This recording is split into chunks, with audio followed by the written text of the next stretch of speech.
এমন সুন্দর রান্না করলে সবাই চেটেপুটে খাবে। তো টেস্টি আর কালারফুল রান্না করার জন্য একটা টেকনিকের প্রয়োজন। টেকনিকটা জানা থাকলে আপনি নিজেও আপনার বাসায় এমন টেস্টিফুল দেশি লাউ আর মাছের রান্না আপনিও আপনার বাসায় করতে পারবেন। গরম কড়াইয়ে পেঁয়াজ কুচিটা আমি দিয়ে দিয়েছি।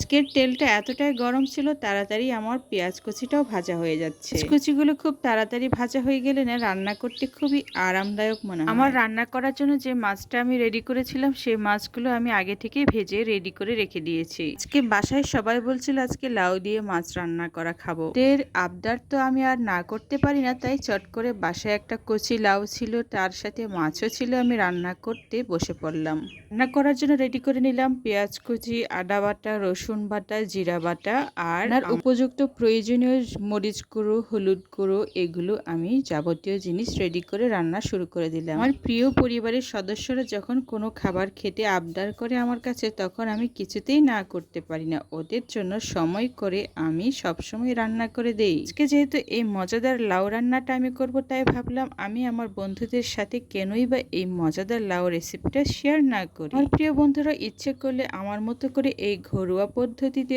ঘরোয়া সবজি দিয়ে অনেক মজাদার লাউ রান্না করে নিতে পারে নিজের রান্নাঘরে। সবকিছু মশলা এইবার আমি গরম কড়াইয়ে তেলে ছেড়ে দিলাম। আগে থেকে বাটিতে আমি রেডি করে রেখেছিলাম যেগুলো, সেগুলোই আমি দিয়েছি। মশলার ঘন্টটা এত কালারফুল আর দেখতে এতই সুন্দর লাগছে, রান্নার প্রেমে পড়ে গেলাম। এতটা সুন্দর দেখাচ্ছে এই কারণে। ওটা আমি আমার নিজের ইচ্ছে মতো করে পছন্দ মতো সাইজ করে নিয়েছি। আপনিও আপনার লাউগুলো কেটে নিজের পছন্দ মতো করে টুকরো করে সাইজ করে রেখে দিতে পারেন। এবার রান্নায় আমি কি করলাম, লাউগুলো তুলে দিলাম কড়াইয়ে। কি সুন্দর লাগছে ঘন মশলার মধ্যে আমার টুকরো টুকরো লাউগুলো, খুবই সুন্দর দেখাচ্ছে। ঘরোয়া রান্নাগুলো আমার খুবই ভালো লাগে খেতে, কেমন মিষ্টি মিষ্টি আর মাছের স্বাদ তো আছেই। এমন মজাদার রেসিপি আপনিও আপনার রান্নাঘরে খুবই সহজে রান্না করতে পারবেন। তেল নাগালে সবকিছু মশলা আর সবজি, মাছ তো আছেই ঘরে। ভাজা কাঠি দিয়ে আমি উল্টে পাল্টে মশলাগুলোর সাথে লাউটা আমি মিশিয়ে নিচ্ছি। কষানোর পর্বটা আমার খুবই ভালো লাগে।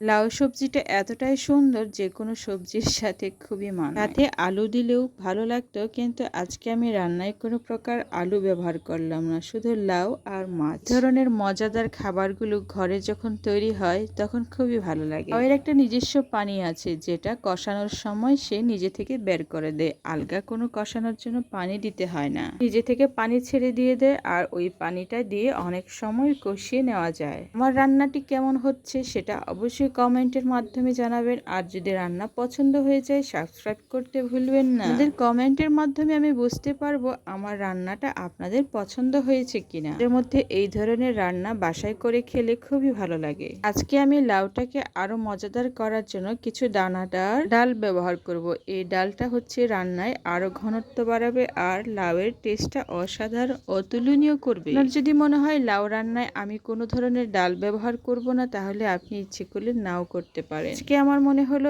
এই ধরনের ডাল ব্যবহার করাতে আমার লাউটি আরো টেস্টিফুল হবে, যার কারণে আমি এক মুঠ ডাল ধুয়ে আমি লাউয়ের মধ্যে দিয়ে দিই। মজাদার লাউ রান্নাটা এমনি এমনি হয় না, এটার জন্য কিছু টেস্টিফুল এই ধরনের ইনগ্রিডিয়েন্টস ব্যবহার করতে হয়। এবার আমি বাটিতে সামান্য পরিমাণে পানি দিলাম। অনেকক্ষণ আগে নিজস্ব পানি দিয়ে কষিয়েছিলাম, এখন হালকা একটু পানি দিলাম। যেহেতু আমি ডাল দিয়েছি, এই দানাদার ডালটি দেওয়ার কারণে আমি এক বাটি পানি দিয়ে দিলাম, তা না হলে সামান্য পরিমাণ পানি দিয়ে দিলেই হতো। মাঝে মধ্যে এই ধরনের মুখরোচক খাবার তৈরি করতে অনেক প্রশংসা কুড়িয়ে নেই পরিবারের সদস্যদের কাছে।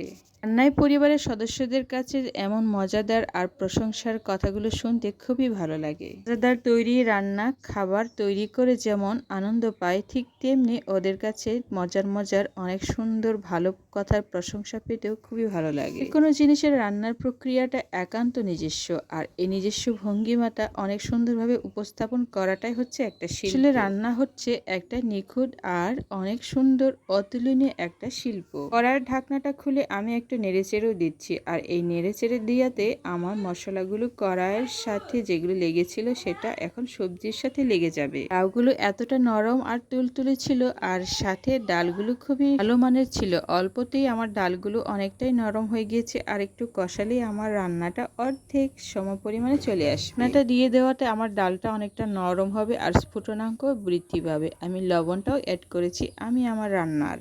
পরবর্তীতে রান্না হওয়ার পূর্বে আমি আরেকবার লবণ টেস্ট করে দেখব রান্নার লবণ কতটুকু হয়েছে। যেটুকু পানি দিয়েছিলাম ওইটুকু পানিতে আমার এখন কষানো হয়ে গেছে। আরেকবার আমি পানি দেব, কারণ আমার ডাল আছে, ডালটা আরেকটু নরম হতে হবে। পানিটা দিয়ে দেওয়ার পর আমি ঢাকনা দিয়েছিলাম অনেকক্ষণ। এইবার ভেজে রাখা মাছগুলো আমি দিয়েও দিলাম রান্নায়। আমি ব্যবহার করেছিলাম রুই মাছ। আপনি আপনার পছন্দ মতো যে কোনো ধরনের মাছ ব্যবহার করতে পারেন এই লাউ রান্নায়। এটা আমি দুভাগ করে কেটেও নিয়েছিলাম যাতে আরো টেস্টিফুল হয়। মাছটা যত ছোট আকার হয় তত টেস্টটা বেড়ে যায় রান্নার। টেস্টিফুল রান্না অনেক টেস্টি করে রান্না করার জন্য সহজ পদ্ধতি হচ্ছে এই ধরনের ঘরোয়া রেসিপিগুলো। দেশীয় স্বাদ, দেশীয় সবজি আর দেশীয় রান্না, এই ধরনের অনেক মিশ্রণে অনেক টেস্টিফুল খাবার উপহার দেয় আমাদের। লাউ সবজিটা পছন্দ করে না এমন মানুষ খুঁজে পাওয়াই যাবে না। লাউটি অনেকটাই কচি ছিল, আর এতটাই কচি ছিল যে রান্নায় সিদ্ধ করতে অনেকটা নরম হয়ে গিয়েছিল। টেস্টিফুল লাউ রান্নার জন্য অবশ্যই কচি লাউ বেছে নিতে হবে। কচি লাউয়ের টেস্ট সবসময় অতুলনীয় হয়ে থাকে। লাউ সবজি দিয়ে বিভিন্ন ধরনের রান্না করা যায়। আজকে আমি শুধু লাউ দিয়ে মাছ রান্না করেছি। পরবর্তীতে আমার পরিবারের পছন্দ অনুযায়ী আরো বিভিন্ন ধরনের লাউ দিয়ে সবজি রান্না করে আমি বন্ধুদের সাথে শেয়ার করব। সুন্দর রান্না আমার প্রায় শেষের দিকে হয়েছে। একটু ঢাকনাটা দিয়ে দিয়েছি। এখন ঢাকনাটা দিয়ে দেওয়ার ফলে অনেকটা নরম আর তুলতুলে হয়ে যাবে ডাল আর লাউ। মধ্যে আমি ঠিক এইভাবে অনেক মজা করে ডাল, লাউ আর মাছ রান্না করে বাচ্চাদের জন্য উপহার দেই। মজাদার রেসিপিটা যদি ভালো লাগে অবশ্যই আমার ভিডিওটি আপনারা সাবস্ক্রাইব দিয়ে রাখতে পারেন। পরবর্তীতে এই ধরনের অনেক সুন্দর আর মজাদার রেসিপি নিয়ে আপনাদের কাছে নিশ্চয়ই আমি আবারও হাজির হব। রান্না এখন অনেকটা সুন্দর হয়েছে, কালারটা বেশ সুন্দর। রান্না যখন শেষের দিকে হয় তখন দেখতে কালারটা অনেক সুন্দর হয়ে চলে আসে।